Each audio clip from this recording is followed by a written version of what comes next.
Good evening, everyone. Welcome to our town hall.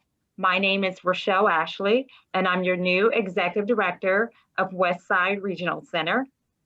Before we begin, I would like to take an opportunity to thank you for joining us this evening and to acknowledge that, yes, we are aware that this is an important evening for our nation as we are in the midst of a presidential election.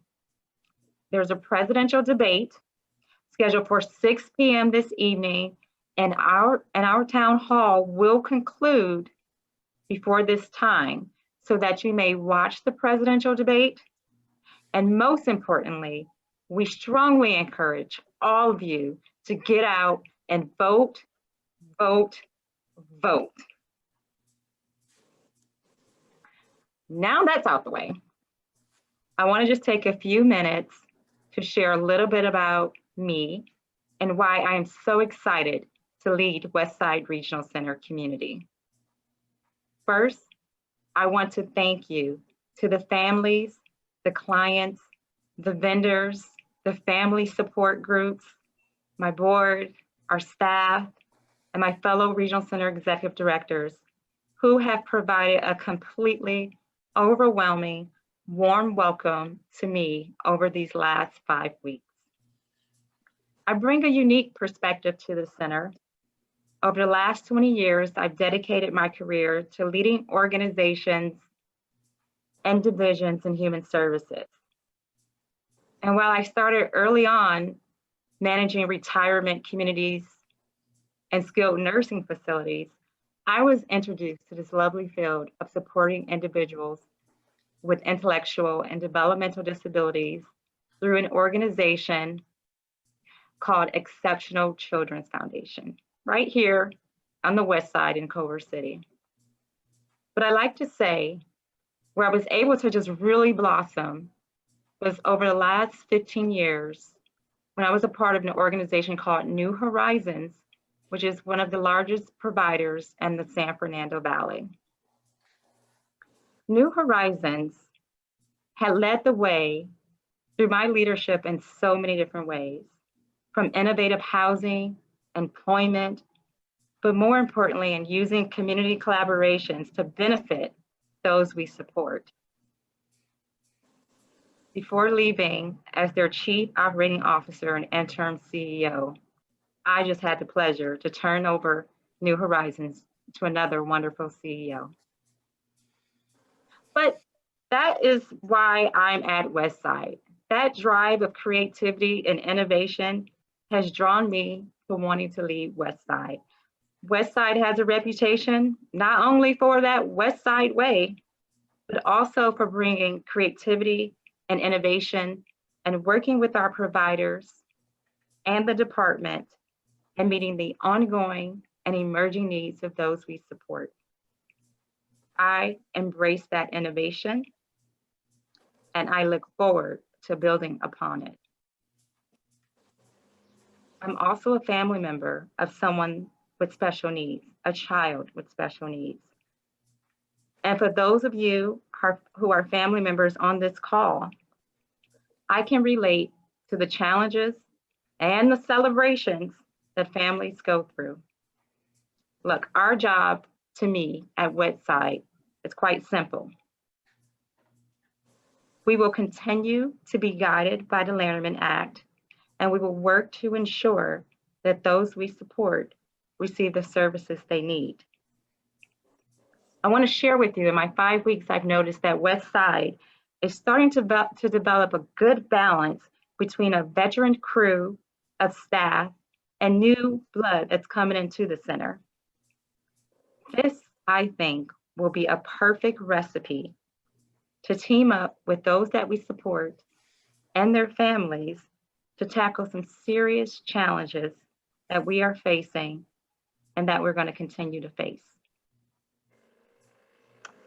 I think many of us thought, who's been in the field, that home and the community-based final rule, the initiative to get individuals we support to live, work, and learn in the community was going to be a big disruption.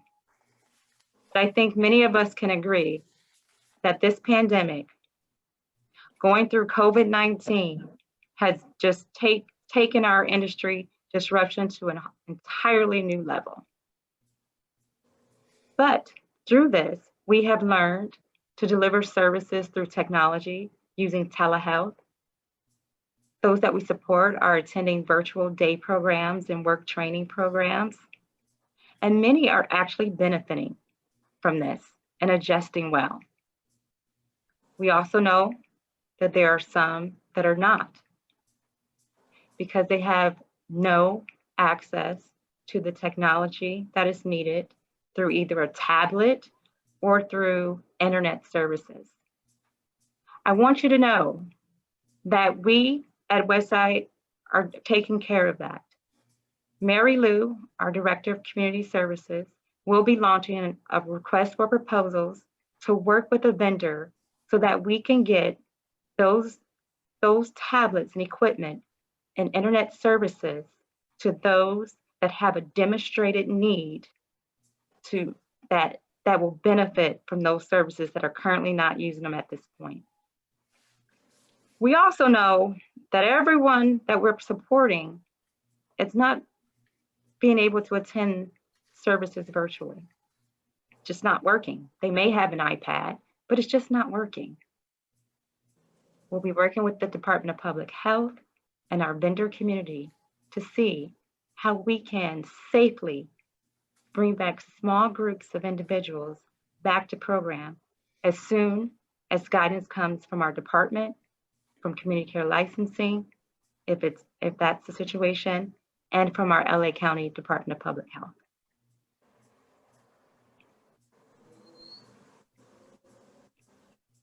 We know that some people during this time have lost jobs, and it's been very painful.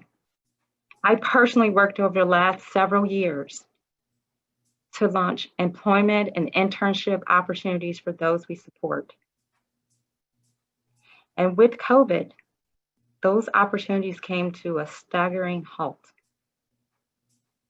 But I want you to know that our team here, our employment services team, will be working with our supported employment providers, as well as our community of employers. Because once we get open, we want to get right back on track to provide those employment opportunities to those we support. Those are only a few, but critical challenges that we are addressing right now.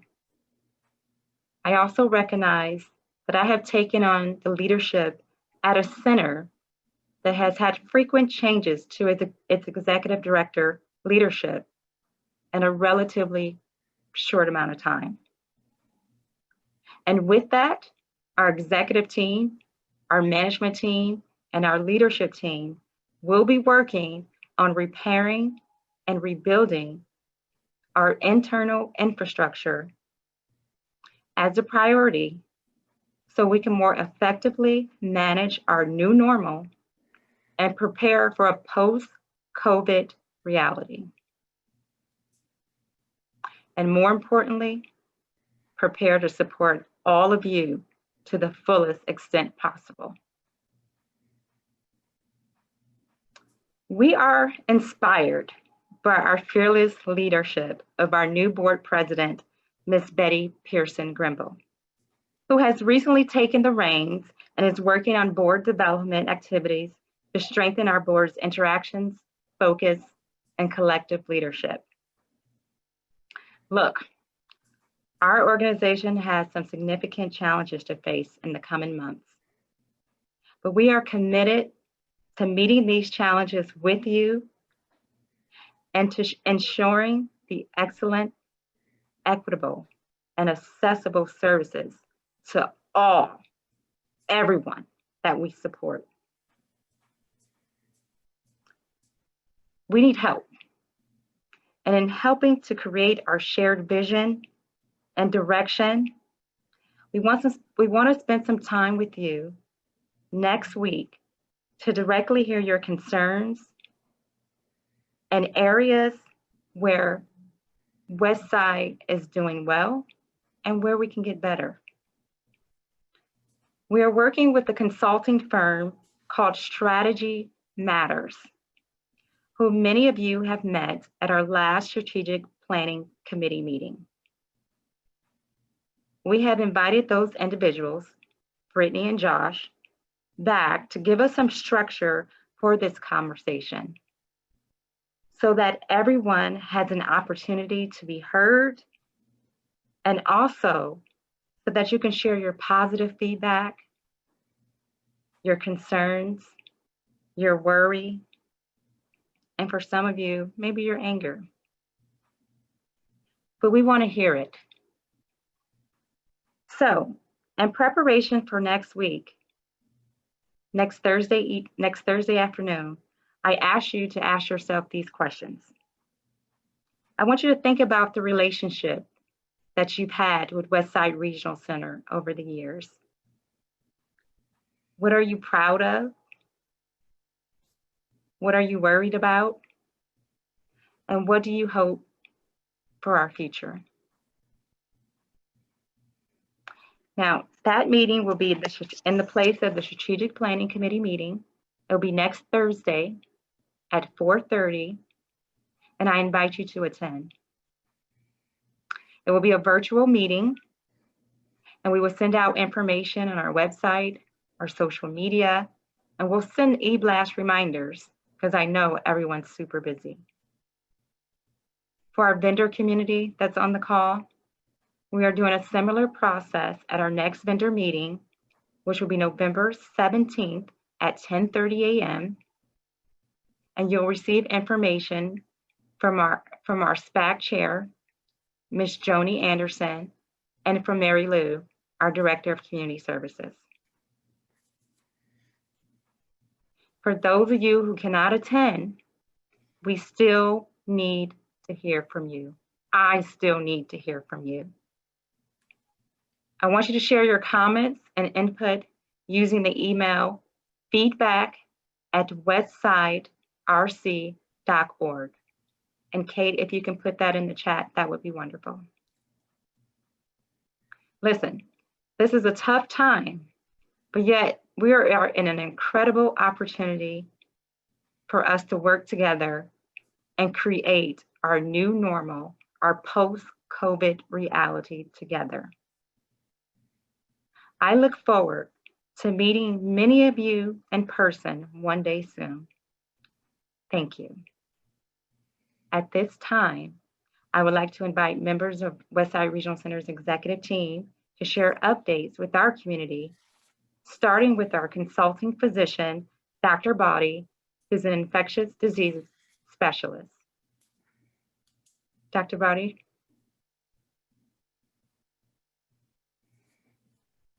You're muted. You're muted. Yeah, can everybody hear me now? Yes. Great. Thank you for the introduction. That was really great. So I wanted to talk a little bit about COVID. I am an infectious disease specialist. I've been with the Westside Regional Center a couple of years now. I think a lot of people know that I also work 2 days in the Achievable Clinic, which is, a clinic that provides really good service to our clients as well as the general community. So during this time, there have been so many questions, many different scenarios that have come up, and hopefully we've been able to answer them, learning as we went along with this whole pandemic and new things that came up all along. And one of the sites that I wanted to share that I had sent, if you could please put that up, because I wanted everybody to be aware of this site that the LA Department of Health actually provides. It has really excellent question answers places. It has everything that you can possibly think of is answered in this. So this is actually a very useful site. And if you can actually scroll down slowly, I'd like to show a couple of things on this. There's all these questions that tell you what is happening, all the education that you need, what are the current statistics, what are the issues with reopenings, what is something, even some of the areas like what do you need to do when you go to a dentist. Now that's been a really significant issue for our population, is going to the dentist, getting dental care, and what happens with the masking and the COVID test and all of that. So there is information on all the things that you need to prepare for. And if you can just scroll down a little bit on this, let me see if I can do it back. Yeah.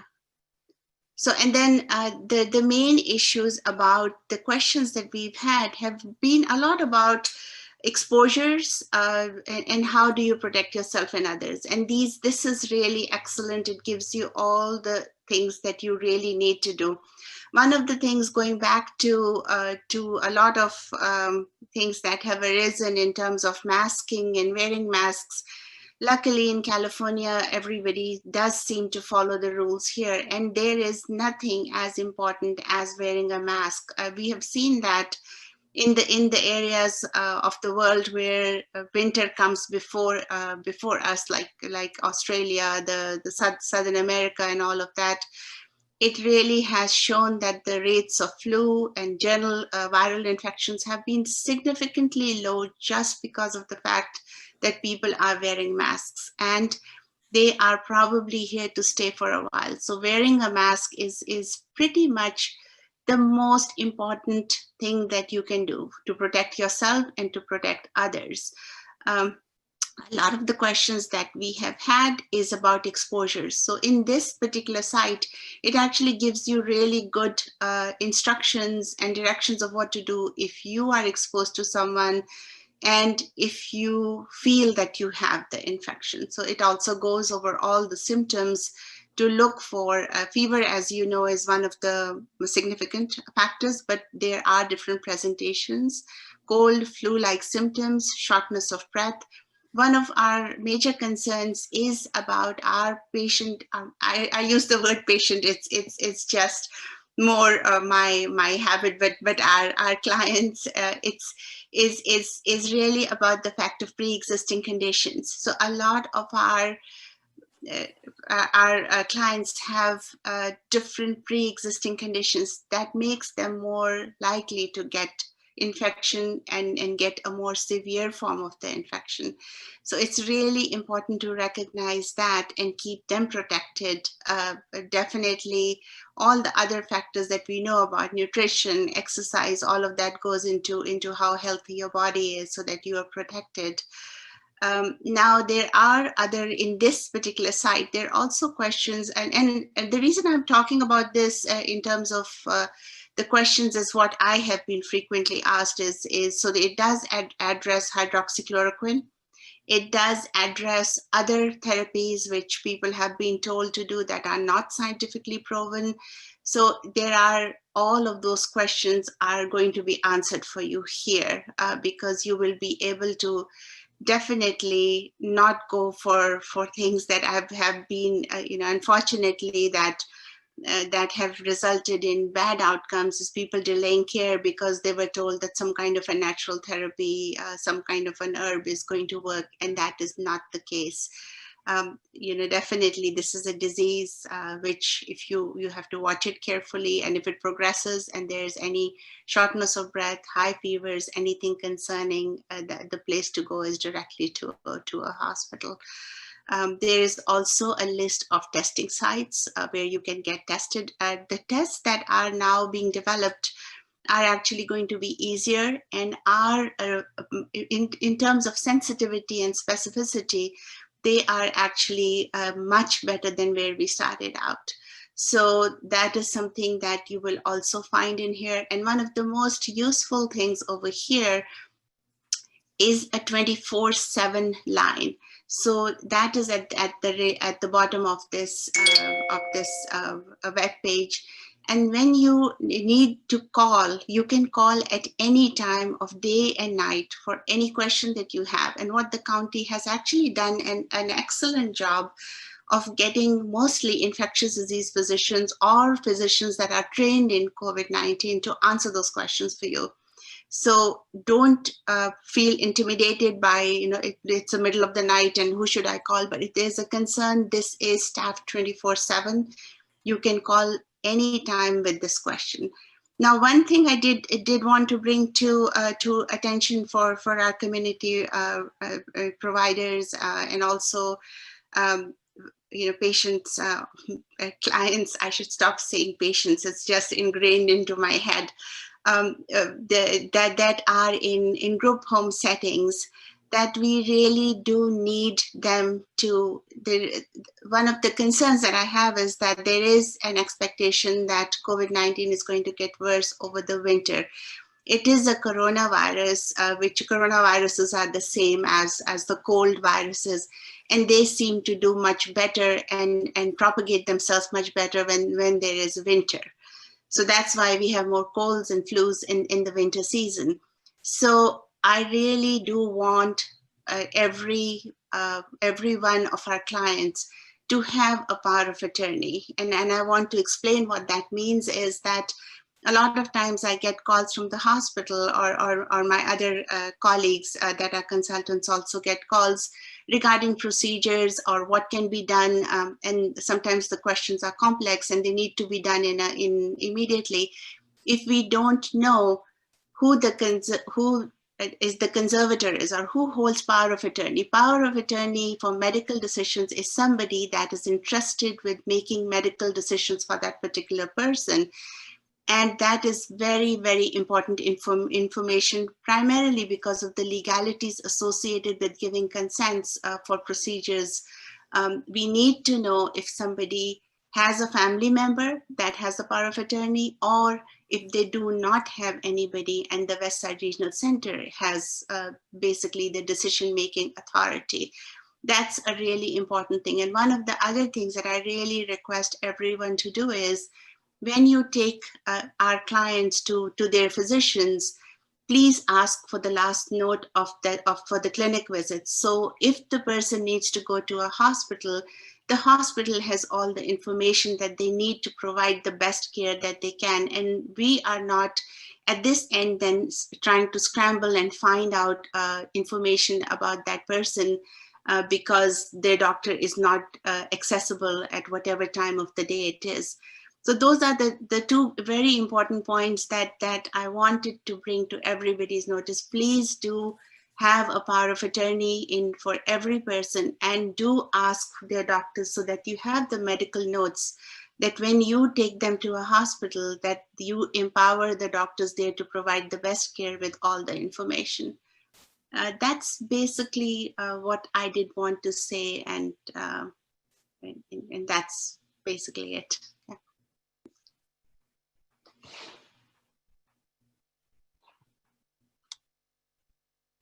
Hey, I'm Mary Louise Stesser, Director of Community Services, and I want to give you some updates on what's happening in the community. One thing that's important following Dr. Body is that Westside is closely monitoring all the individuals who have unfortunately been infected with the virus. Every day we take a tally. We send this to DDS, who's also tracking to make sure that if we need any services and supports for individuals, that they're right there ready to help us. Currently, right now, we have had, through the duration of the virus, since March, 94 people who have been positive that have been reported to us. It's a really low number compared to other regional centers, and I think that our providers and our families are doing a great job keeping people safe. A breakdown of that number is about 23 people in supported living services, 27 people in family homes, 39 people in residential licensed facilities, 4 people in skilled nursing facilities, and 1 person in a correctional facility. We've also had reports of 86 staff in this variety of environments that have tested positive. I'm happy to report, and sad at the same time, that we have only had 1 death from the COVID virus reported to us. Some of the things that we've been doing to assist people with COVID is, for our residential and supported living providers, we have ensured that they have sufficient PPE, personal protection equipment, so that for themselves as well as the people that they support. In congregate living situations, the virus passes quickly. So it is our hope that with this PPE that it is assisting in keeping our numbers low and keeping people safe. We're also, we've met with the providers on multiple times. We've had 6 provider advisory committee meetings. We've had several meetings with adult day services who have been severely impacted because they're not able to provide services. We're also in our quality assurance, we are doing Zoom visits with all of the providers and looking through the houses, checking on everybody, seeing if they have any needs and such. So that's an ongoing situation. Some of the things that have come from COVID is we need to provide services in a different way. And so DDS has issued a lot of directives throughout this process, but back in March, DDS did release that they would increase participant-directed services. And these are services where the individual decides how they want the service to look. Typically, these were done with respite care, daycare, and certain things like that. But they expanded those for personal assistance, independent living skills, and supported employment. So that's really helped a lot of families, and we encourage you, if that is something that you're interested in, to please let your service coordinator know. We are also currently, all of our in-person day services are currently not providing in-person services. As Roschell said earlier, we have a few that are trying to formulate small group settings, pods, I think is the new word. Maybe it's old now, who knows?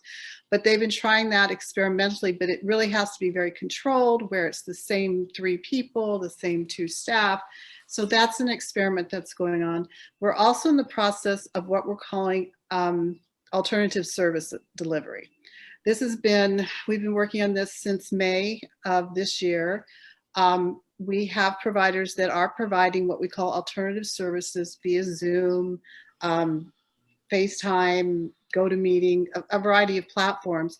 And they're trying to reach out to the individuals they support to provide them, education, socialization as best as possible during this time.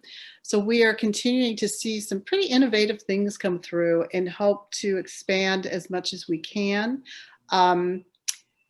The other major issue that's changed a little bit since the start of the pandemic, the Department of Healthcare Services, as well as the Department of Developmental Services, said for people living in licensed homes that no visitors could come to inside the homes, and that visitation was very limited to really no personal contact.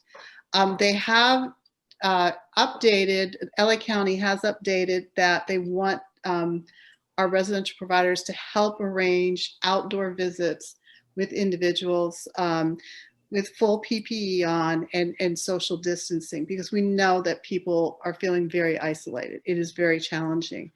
The Department of Developmental Services has clearly stated that outside people were not to come into the facilities. This is all part of, the infectious disease control that we're trying to assist so that we don't have any more people with test positive for the virus. So that's a very high level, quick, and any questions we'll talk about later. Thank you. Hi, everybody. It's Hillary, Client Services. Just going to give you a quick update of where we're at. Our service coordinators are continuing to use technology to meet with and stay in touch with the people we support.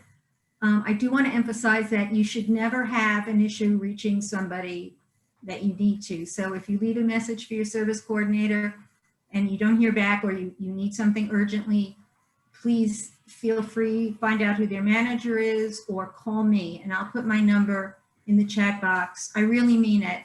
There's nothing worse than not being able to have access to somebody right when you need them, and I'm pretty much around and available, so I want you to know that. One thing, the team really spends a lot of time looking for the latest and the greatest information about COVID-related community supports and resources. We have resource lists on our website, and those get to be updated pretty regularly, social media as well. So you should check often. Just go on and go onto the website or social media, because there's probably going to be something you hadn't seen yet. A big thing that's happening right now is that every year regional centers ask for feedback from our employees, our vendors, stakeholders, the whole community, the people we support, regarding our caseload ratios, to become more in alignment with what the federal expectations are. And what that means is it's for each service coordinator, there's a certain number of individuals who are on their caseload who they are responsible for supporting and providing case management to. And most regional centers in the state, as many of you know, we exceed those mandated numbers because there's a lot of people who need support. So in an effort to come up with ideas and figure out ways to come more in alignment with what the expectation is in face of the reality, is we're asking folks to weigh in, to come up with ideas, suggestions, even questions that'll spur conversation, so that we can give some feedback to DDS and the feds, so we can look at this more realistically. So on our website, there's details about caseload ratios. We have to get back with answers or more questions or ideas by November 6th. So I really encourage everybody, if you can, take a moment, log on, look at that, and leave your thoughts or relay it to your service coordinator or me or Cesar Garcia, who's my counterpart. It's a tough one, and we really encourage your support and your ideas about how we can do better and really, I don't know, get the numbers down, I guess is the only way to say it. Finally, I want to update you all on the self-determination program. We have 13 individuals who have transitioned into full self-determination. They are no longer receiving regional center traditional services. 34 people have their budgets certified, so there's a couple of steps left, but they're almost raring to go. And we have a 94% completion rate of people who have been through the orientation, which is required prior to anything else. Due to COVID, we're trying to get creative, and we're offering virtual orientations.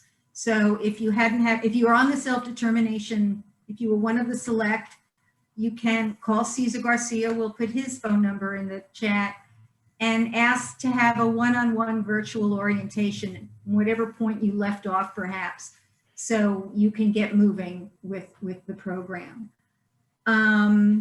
There is an opening on the Self-Determination Program Advisory Committee. They meet regularly to focus on the issues and the challenges, concerns as they relate to self-determination and how it's being rolled out.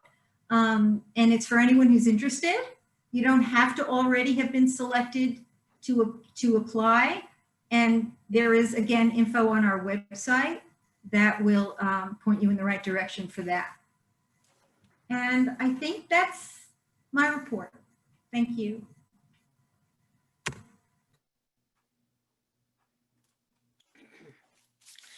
Good afternoon, everybody. This is Liz Spencer, and I'm going to be telling you a little bit about what the Family Resource Center has going on right now, and just give you my heartfelt understanding of navigating this world right now.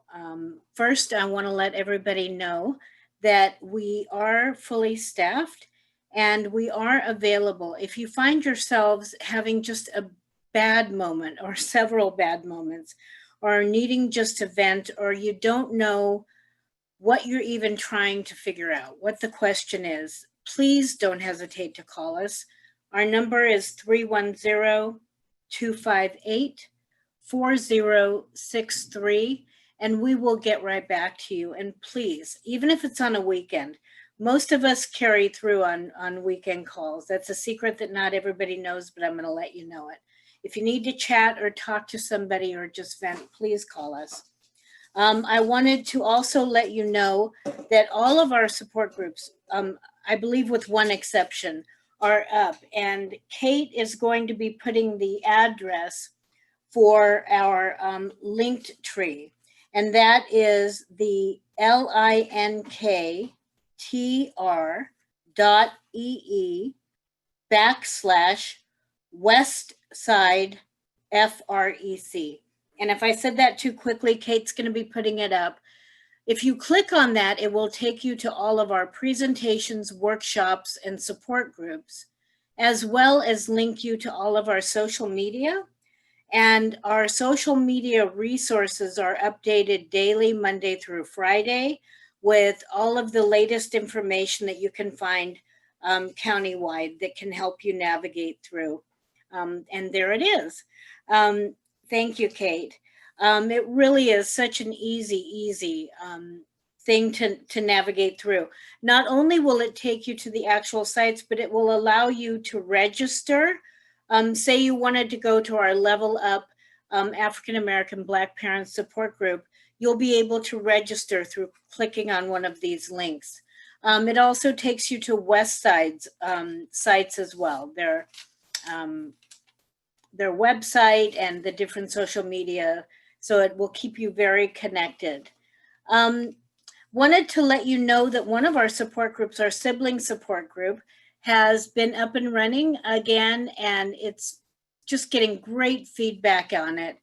And I wanted to let you know that if you have a child between the ages of 10 and 16 years old, and there's a little bit of flexibility on either side, but you need to call Naima Guerrero at 310-258-4178, and she will register you and answer all of your questions. If you have a sibling of somebody who's being supported through Westside Regional Center, and they really need their own place to go and chat and talk, please give her a call and she'll answer all your questions and bring you up to speed. We also have another 4-part series that you'll see on the link tree, and it's about special education. We're partnering with the USED, Los Angeles USED, as well as our family empowerment centers and family resource centers to do a 4-part series on virtual learning, navigating that crazy world right now. And 2 of our staff, Anna De Silva and Ireda Galda, are doing suggestions, strategies, and resource for navigating distance learning. And you'll find that on the link tree. I believe it's next week. Along with that, Naima Guerrero is doing a presentation for the National ARC Convention. And that will be next Tuesday at 2:00. And you can find that on the Linktree account as well, talking about how to best support our folks who are supported by Westside Regional Center, how siblings are managing and navigating that. Such an important topic. Lastly, I want to, well, there's 2 lastlies. The first lastly is we're going to be partnering with Clara's Foundation and to build parenting series, typically mostly for young children, but there will be more information to follow on that. We're very excited about bringing in some really quality parenting series. And lastly, update on our PPE distributions. We were down to barely any supplies at all. And there has been a real slowdown in federal and state providing us with those materials, because as these things, masks and gloves and sanitizers, have become so accessible in the community, they've slowed down delivering them to us. We expect a delivery next week, so we'll be getting the word out and letting you know when the next distribution is.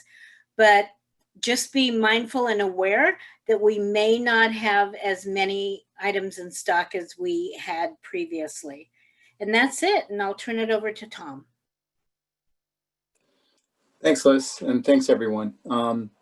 So Tom Kelly, I'm the Director of Clinical Services here at Westside Regional Center.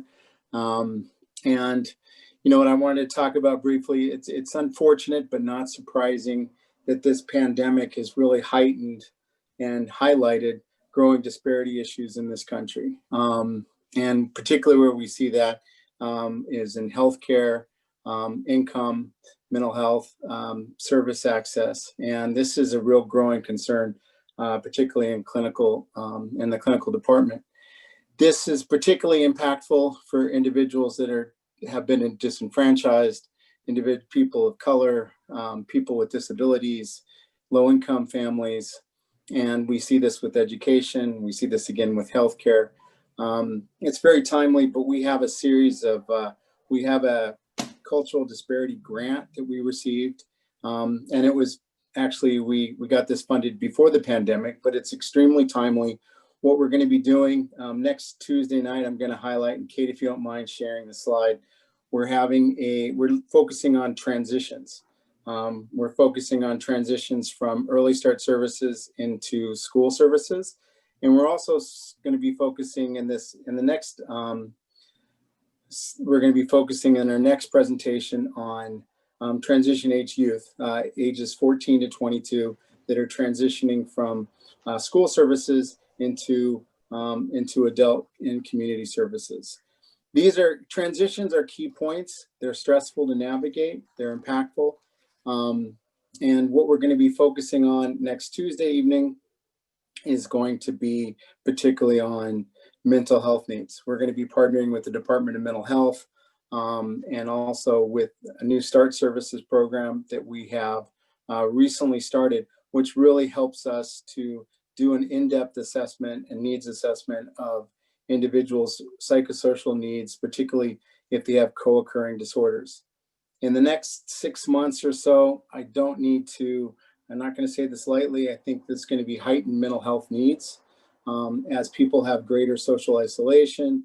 We're going to see greater incidences of anxiety, depression, and with anything, with change and uncertainty, mental health needs become more prevalent.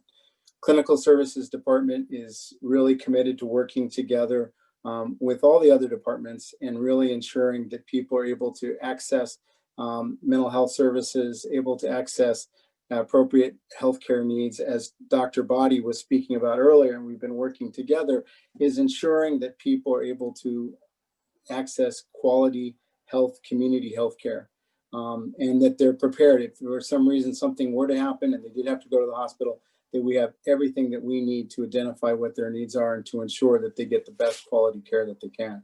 Because that's going to be important. As we go into the fall and the winter, we know that we're going to have to dig in here, and we want to make sure that everybody's safe and that we're able to protect everyone. So I really encourage folks, if you can, next Tuesday night, we're going to be talking with mental health is going to come in and talk about their services. We're also going to have our new START program, going to be talking about how they can assist and support families, and that we're here to support everyone. I want to highlight again, feedback@westsiderc.org. That's an email that's open for people's questions, comments, concerns, suggestions. We really want to hear from people in the community about how we can do things better, or issues that we may not even be thinking about that people are struggling with as we go into this period of uncertainty. So I really want to thank everybody. Thanks to my colleagues, and turn it back to Roschell. Thank you, everyone. At this time, we would like to open it up for questions. However, I do want to say that because of the presidential debate, we have probably about 5 to 7 minutes where we can take questions. But please use the feedback@westsiderc.org to contact us, and we will promptly respond either by email or give you a call for your question or your concern or your comment. Thank you. Kate, open it up.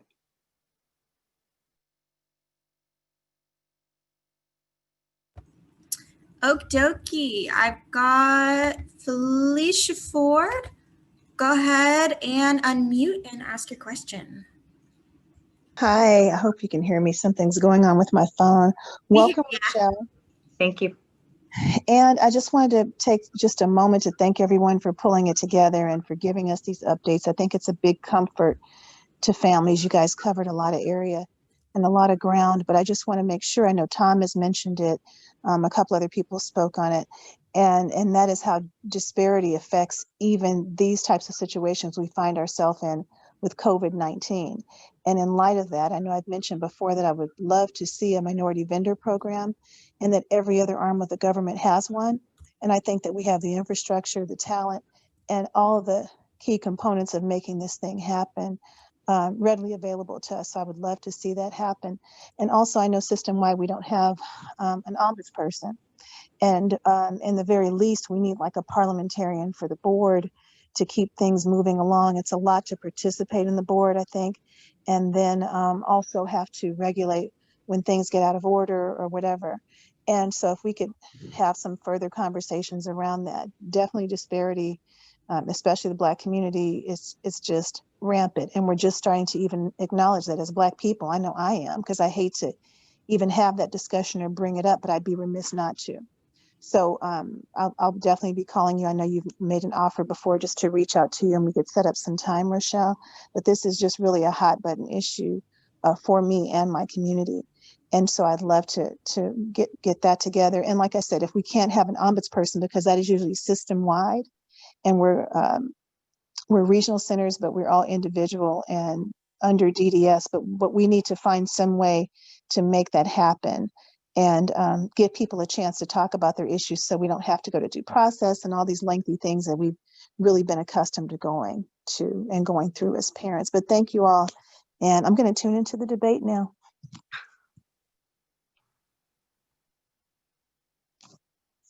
Thank you, Ms. Ford. And we hear your concerns and we are addressing them. And I look forward to speaking with you further about some of your other ideas and comments. Any other questions, folks? Oh, Francis, I see your hand. You can go ahead and speak.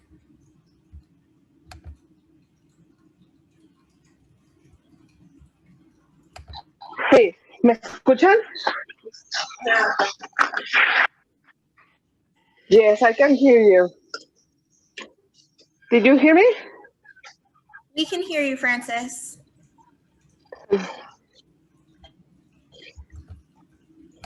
Okay.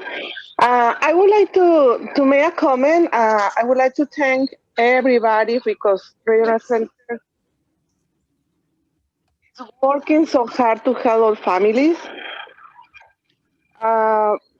And especially Family Resource Center, they are amazing. Thank you.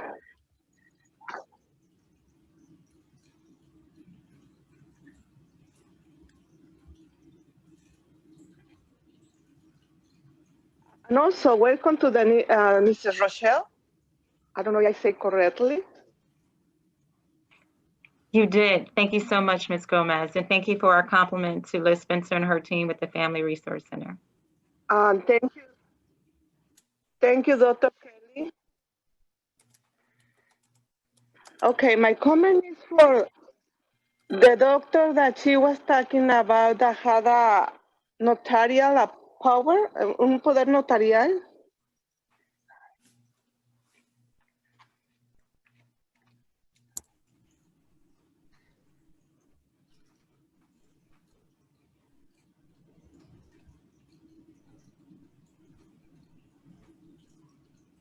Thank you. We have an issue with one of the families. The mother has the conservatorship by the court.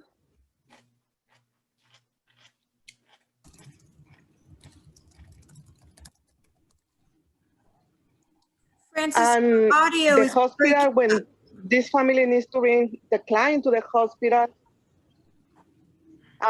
they don't accept the conservatorship. And they communicate the client. They don't give information to the mother. the client is already in home, but it was a really, really hard time for this family.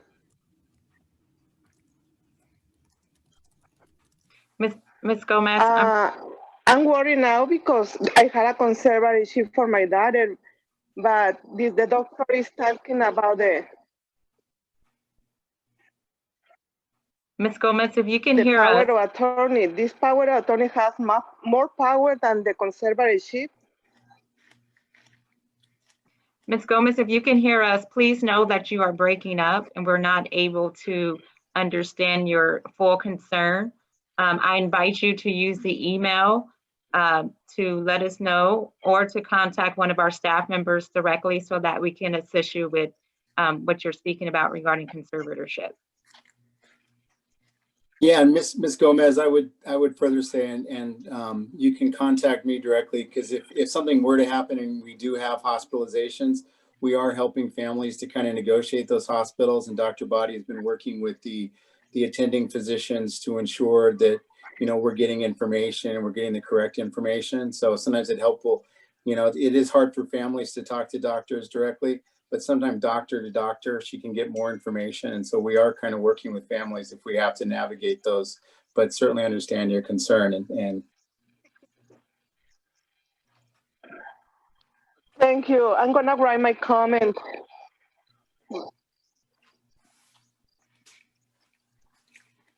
Thank you, Francis. Any other folks have questions, either by raising your hands or by using the QA box? We have about 3 minutes.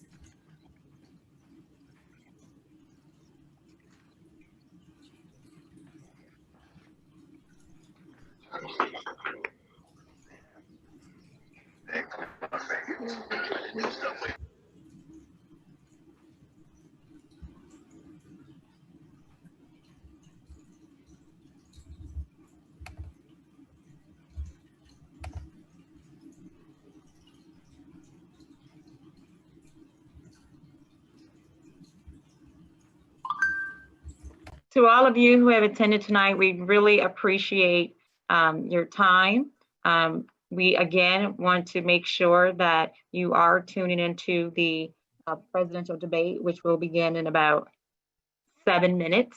But thank you again for joining us this evening.